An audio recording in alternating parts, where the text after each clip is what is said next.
پروین اور اس کا شوہر گوشت پکا کر کھا رہے ہوتے تو ان کی پوتیاں دیکھتی رہتی کہ دادی ہمیں بھی دے گی، لیکن پروین بہو سے کہتی ان منحوس بچیوں کو ہمارے سامنے سے اٹھا لو اور خود کما کر ان کو کھلاؤ۔ یہ سن کر بچیاں اداس ہو جاتی۔ ایک دن پروین نے بیٹیوں کی دعوت کی تو سارا دن بہو سے کھانے بنوا کر اسے کہا بچیوں کو لے کر چھت پر چلی جاؤ، لیکن تھوڑی دیر بعد بچیاں نیچے آ گئیں اور بولی دادی بھوک لگی ہے، اور پروین نے گرم سالن ان کے اوپر پھینک دیا اور وہ تڑپتی ہوئی اوپر چلی گئیں۔ تو تھوڑی دیر بعد اچانک نیچے سے چیخ گونج اٹھی، کیونکہ دادی تھوڑا سا گوشت ہمیں بھی دے دو نا، بہت زیادہ بھوک لگ رہی ہے۔ اماں روز ہمیں باسی سالن کھلا دیتی ہیں، کچھ بھی اچھا کھانے کو نہیں دیتی، کبھی دال اور کبھی سبزی، وہ بھی پتہ نہیں کتنے دن کی پرانی ہوتی ہے، ہمارا کھانے کو بالکل بھی دل نہیں کرتا۔ پروین کی پوتی نے للچائی ہوئی نظروں سے گوشت کے سالن کی طرف دیکھا اور پروین کی منت کی، مگر پروین نے آگے سے اسے ڈانٹ دیا اور سالن کو فوراً ڈھانپ کر رکھ دیا۔ وہ غصے میں بھر کر اپنی بہو کو آوازیں دینے لگی، فاطمہ، ارے فاطمہ کہاں مر گئی ہے، ادھر آ اور اپنی بھوکی بچیوں کو یہاں سے لے جا، جب دیکھو میرے کھانے پینے کی چیزوں پر آنکھیں گوڑ بیٹھ کر ہیں، ایسا نہ ہو کہ میرا پیٹ خراب ہو جائے، جلدی دفع ہو۔ خود نہ جانے کہاں گھس کر بیٹھی رہتی ہے اور اپنی آفت کی پر کالیاں بیٹیاں میرے سر پر چھوڑ دیتی ہے۔ پروین کا شور اتنا تیز تھا کہ پورے گھر میں جیسے ایک طوفان اٹھ کھڑا ہوا ہو۔ صرف تھوڑا سا گوشت مانگنے پر اس نے ایسا فساد برپا کر دیا تھا کہ بچوں کے چہروں کا رنگ اڑ گیا تھا۔ گھر کی فضا ایک دم سے سرد اور بوجھل ہو گئی تھی۔ فاطمہ ہمیشہ کی طرح گھر کے کسی کونے سے اٹھی اور کپڑے سنبھالتی ہوئی باہر نکلی۔ اس کے کپڑے پھٹے پرانے اور میل کچیل سے بھرے ہوئے تھے، نہ جانے کتنے دن سے بالوں میں کنگھی بھی نہ کی تھی، ہاتھوں پر میل جمی ہوئی تھی، ایڑیاں پھٹ چکی تھیں، چہرے پر وہ تھکن واضح تھی جو مجبور عورت کے مقدر میں لکھی ہوتی ہے۔ اس نے فوراً اپنی دونوں بیٹیوں کے ہاتھ پکڑے اور انہیں چھت کی طرف لے گئی۔ چھت پر ایک چھوٹا سا ٹوٹا ہوا کمرہ تھا، بارشوں میں اس کی چھت ٹپکتی تھی، سردیوں میں ٹھنڈ ہڈیوں میں اتر جاتی تھی، گرمیوں میں یہی کمرہ تندور کی طرح جلنے لگتا تھا، مگر فاطمہ اور اس کی بچیوں کے لیے یہی آسرا تھا۔ وہ چاہ کر بھی کہیں اور نہیں جا سکتی تھیں، کیونکہ نیچے پورا گھر پروین کے قبضے میں تھا۔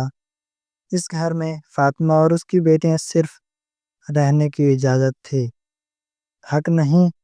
فاطمہ نے بچیوں کو اندر بٹھایا اور برسوں کی دال ان کے سامنے رکھ دی جو ایک ہمسائی نے اپنی فریج میں رکھی ہوئی تھی اور آج اسے دے دی تھی۔ فاطمہ نے وہ دال گرم کی اور ساتھ ہی تازہ روٹیاں بھی بنا لیں۔ بچیوں نے دال کو دیکھا اور فوراً منہ موڑ لیا۔ اماں، ہر روز ہمیں دال اور سبزیاں ہی کیوں کھانی پڑتی ہیں، وہ بھی پتہ نہیں کتنے دن پرانی ہوتی ہیں، ہمارا دل کرتا ہے کہ ہم بھی کبھی اچھا کھانا کھائیں، جیسے دادا دادی روز گوشت بناتے ہیں ویسے ہمیں بھی ہفتے میں ایک دن ہی بنا دیا کرو۔ دونوں بچیوں نے سادگی اور بھوک سے بھرے لہجے میں کہا تو فاطمہ کی آنکھوں میں آنسو آ گئے۔ وہ جلدی سے منہ دوسری طرف پھیر کر اپنے آنسو چھپانے لگی، نرم آواز میں بولی بیٹا، جو بھی اللہ ہمیں دے اسے صبر اور شکر کے ساتھ کھا لینا چاہیے، کبھی بھی ناشکری نہیں کرنی چاہیے۔ بہت سے لوگ اس دنیا میں ہیں جو ان دال سبزیوں کو بھی ترستے ہیں، خدا کا شکر ادا کیا کرو کہ وہ تمہیں بھوکا نہیں سونے دیتا۔ اس کی باتیں نرم تھیں لیکن دل میں درد کا سمندر چھپا ہوا تھا۔ وہ خود بھی کتنے عرصے سے اچھا کھانا نہیں کھا سکی تھی، مگر ماں ہونے کی مجبوری تھی کہ اپنے دکھ بچوں کے سامنے نہیں کھول سکتی تھی۔ فاطمہ کی باتوں کا اثر بچیوں کے دل پر ہوا اور انہوں نے سر جھکا لیا۔ اماں، ہمیں معاف کر دو، ہم بھی کیا کریں، روز ایک ہی ذائقہ کھا کر تھک جاتے ہیں، ہمیں تو یہ بھی یاد نہیں کہ گوشت کا ذائقہ کیسا ہوتا ہے۔ بچیوں کی آواز میں دکھ اور معصومیت کی مٹھاس تھی، جس نے فاطمہ کے دل کو مزید زخمی کر دیا۔ اس نے پیار سے ان کے سروں پر ہاتھ پھیرا اور آہستہ سے بولی، میں کوشش کروں گی بیٹا کہ جلد ہی تم لوگوں کے لیے گوشت لا سکوں۔ اللہ نے چاہا تو ایک دن ضرور کھلاؤں گی، لیکن وعدہ کرو کہ تم دادی کے کھانے پر کبھی نظر نہیں ڈالو گی۔ تم نے دیکھا ہے نا وہ کیسے بڑی بڑی باتیں کرتی ہیں اور مجھے لوگوں کے سامنے کیا کیا سناتے ہیں۔ کیا تم چاہتی ہو کہ تمہاری ماں ہر ایک کے سامنے شرمندہ ہوتی پھرے؟ میں خود چاہتی ہوں کہ تم وہ ہر چیز کھاؤ جو باقی بچے کھاتے ہیں، لیکن حالات ایسے ہیں کہ میرے بس میں کچھ نہیں۔ بچیوں نے جلدی سے ماں کا ہاتھ پکڑ لیا، کہنے لگیں، اماں تم شرمندہ نہ ہوا کرو، ہم جانتے ہیں تم ہمارے لیے کتنا کرتی ہو۔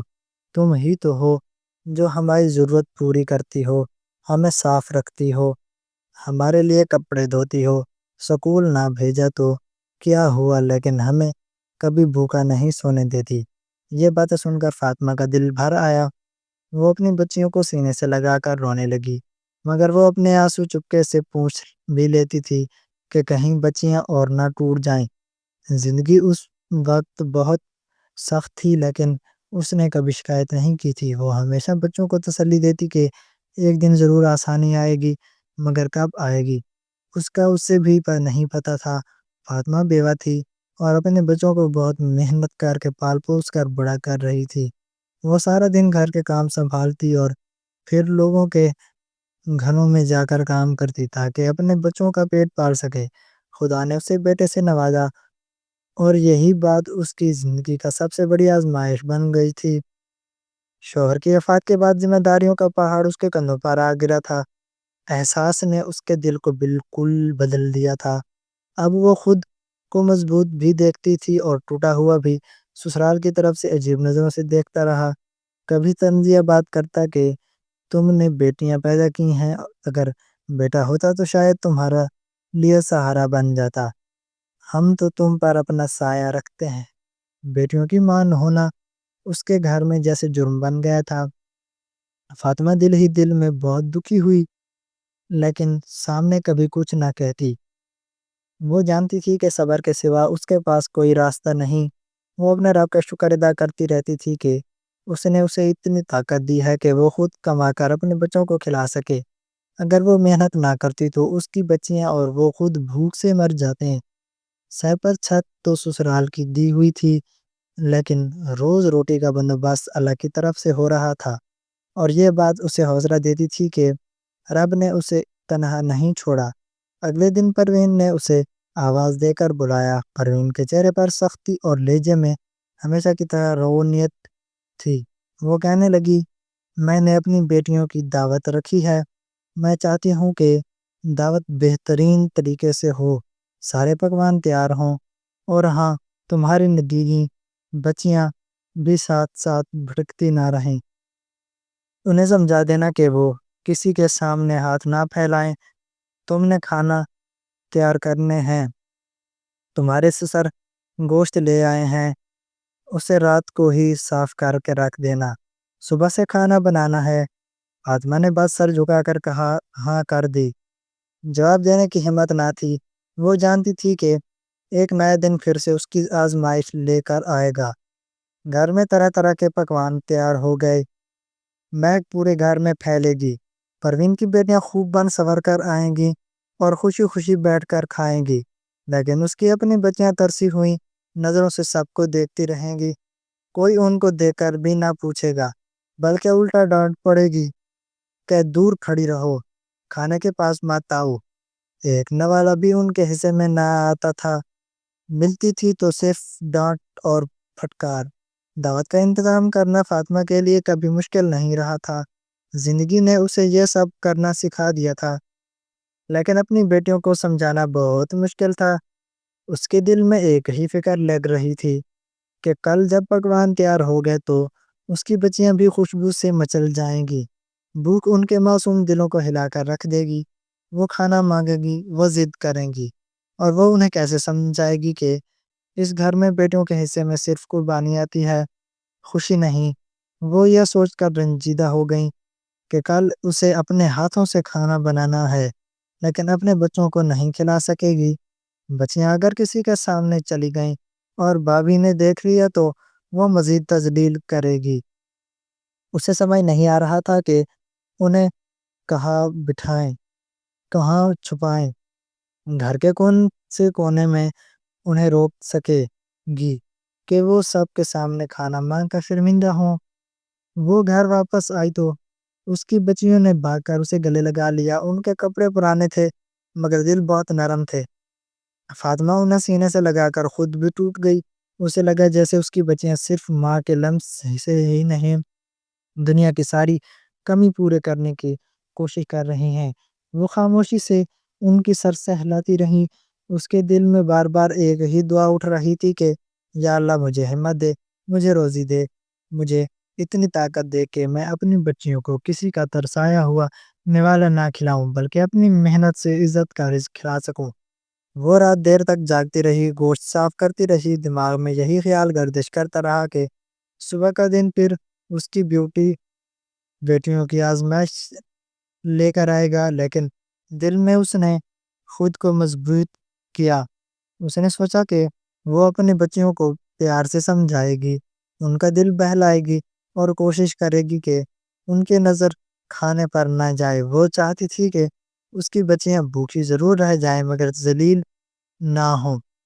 فاطمہ نے آسمان کی طرف دیکھا اور دل میں شکر ادا کیا۔ اس نے کہا اللہ تو جانتا ہے میں اپنی بچیوں کے لیے لڑ رہی ہوں، میں کمزور ہوں مگر ٹوٹی نہیں، کہ بس میرے ساتھ رہنا اور میری بچیوں کے نصیب چمکا دینا۔ اس نے دل میں مضبوط یقین باندھ لیا کہ اگر آج تکلیف ہے تو کل آسانی بھی ضرور ہوگی۔ فاطمہ نے اگلے دن سارا کھانا تیار کر لیا تھا۔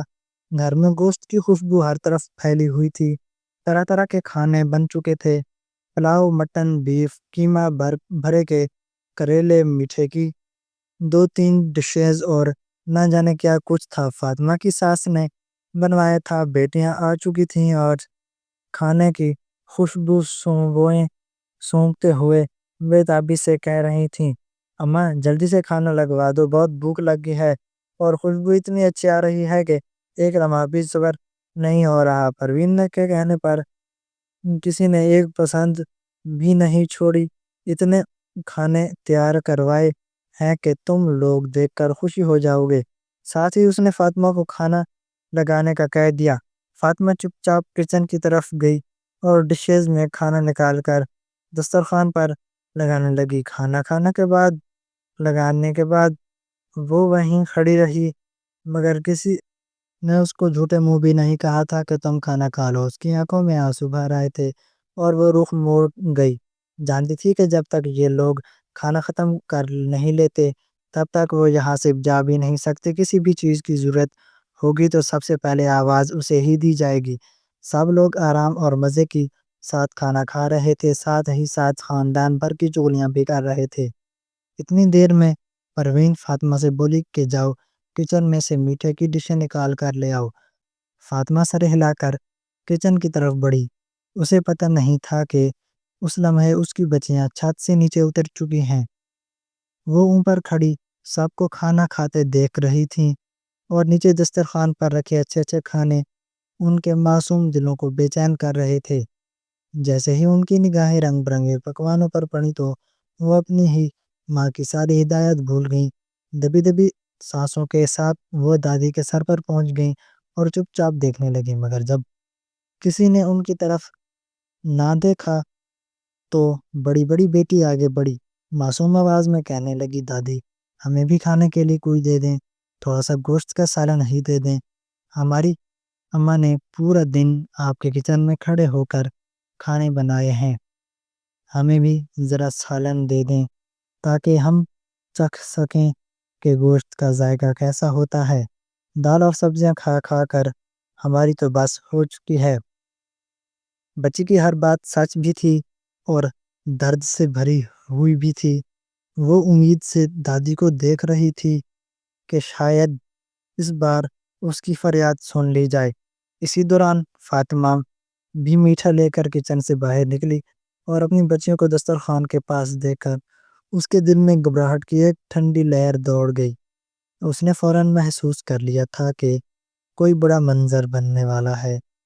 پروین نے جب اپنی بہو کی بچیوں کو اپنے سر پر کھڑا دیکھا اور وہ بھی گوشت مانگتے ہوئے تو اس کا خون کھول اٹھا۔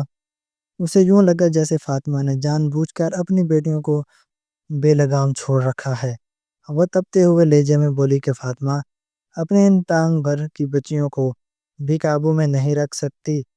فاطمہ جلدی سے آگے بڑھی اور دونوں بچیوں کے بازو پکڑ کر، لیکن پروین کو جیسے موقع مل گیا تھا وہ سخت لہجے میں بولی کہ اپنی دونوں بچیوں کو فوراً چھت پر لے جاؤ، انہیں یہاں آنے کی اجازت نہیں۔ ہمیں جو چاہیے ہوگا ہم خود کچن سے لے آئیں گے۔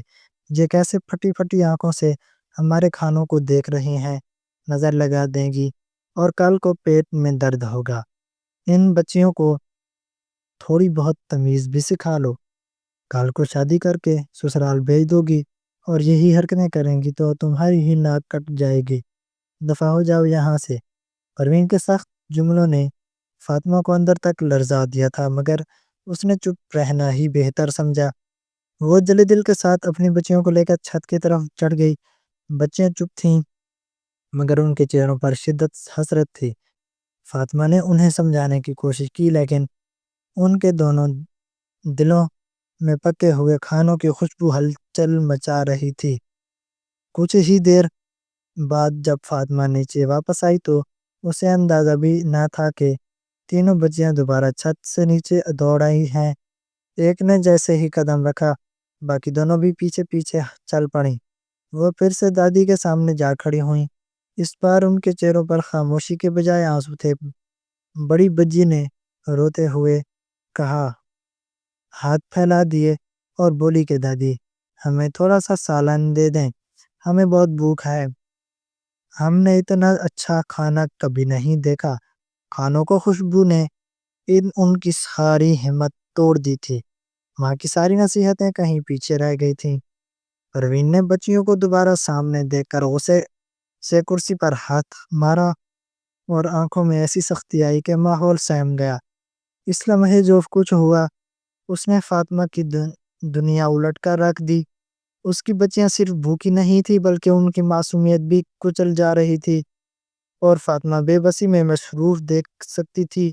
پروین نے جب بچیوں کو ایک بار پھر اپنے سامنے کھڑا دیکھا تو اس کے اندر جلتی ہوئی نفرت نے جیسے بھڑک کا شعلہ پکڑ لیا۔ وہ غصے میں کانپنے لگی۔ اس کی آنکھوں میں ایسی سختی آ گئی تھی کہ وہ معصوم بچیاں سہم کر پیچھے ہٹ گئیں۔ پروین نے ایک لمحہ بھی ضائع نہ کیا۔ اس نے دسترخوان کے بیچ رکھا ہوا سالن کا گرم گرم ڈونگا اٹھایا۔ پھپکتی ہوئی یخنی سے بخارات اٹھ رہے تھے۔ فاطمہ کی بچیاں اپنے چھوٹے قدم پیچھے کرنے لگیں مگر تب تک دیر ہو چکی تھی۔ پروین نے سارا ڈونگا آگ بگولا ہو کر ان بچیوں پر دے مارا۔ سالن کی تیز چپٹ نے ان کے چہروں اور بازوؤں کو جلا کر سرخ کر دیا۔ دونوں بچوں کے منہ سے ایک ساتھ ایسی دردناک چیخ نکلی کہ پورا گھر لرز اٹھا۔ چھوٹی بچی تو درد کے مارے وہیں فرش پر بیٹھ گئی۔ بڑی بچی نے دونوں ہاتھوں سے اپنا چہرہ پکڑ لیا۔ گھر بھر کی عورتیں اور پروین کی بیٹیاں سہم گئیں مگر پروین کے چہرے پر ذرا بھی نرمی نہ آئی تھی، جیسے اس نے کچھ غلط کیا ہی نہ ہو۔ فاطمہ بھاگتی ہوئی آئی تو اس کی آنکھیں پھٹ گئیں۔ اس کی بچیاں فرش پر تڑپ رہی تھیں، ان کے چہروں اور ہاتھوں سے جلے ہوئے تھے، چھالے اٹھ رہے تھے۔ فاطمہ کے پاؤں تلے سے زمین نکل گئی، اس کے حلق سے آواز تک نہ نکلی۔ وہ گڑ گڑا کر اپنی بچیوں کو سینے سے لگا کر کھڑی ہو گئی۔ آنسو اس کے چہرے سے بہتے جا رہے تھے مگر اس نے پروین کے سامنے کوئی لفظ بھی نہیں کہا۔ وہ جانتی تھی کہ اسے بولنے کا کوئی فائدہ نہیں۔ وہ صرف اپنی جلی ہوئی بچیوں کو اٹھا کر اوپر چھت پر لے گئی۔ بچیاں اس کے بازوؤں میں تڑپ رہی تھیں، ان کی چیخیں فاطمہ کے دل میں کاٹنے کی طرح لگ رہی تھیں۔ وہ ماں تھی اور اپنی اولاد کو یوں جلا دیکھ کر اندر سے ٹوٹ رہی تھی۔ وہ چھت پر جا کر بچیوں کے زخموں پر ٹھنڈا پانی ڈالنے کے لگی مگر بچوں کی چیخیں کم نہ ہو رہی تھیں۔ ان کی تکلیف فاطمہ کے وجود کو چیر رہی تھی۔ وہ روتے روتے خود بھی کانپنے لگی۔ وہ بار بار انہیں سینے سے لگاتی اور آہستہ آہستہ سہلاتی، مگر درد تھا کہ تھمنے کا نام نہ لیتا تھا۔ اسی وقت نیچے سے ایک بھیانک چیخ گونجی۔ وہ چیخ اتنی تیز تھی کہ فاطمہ چونک کر کھڑی ہو گئی۔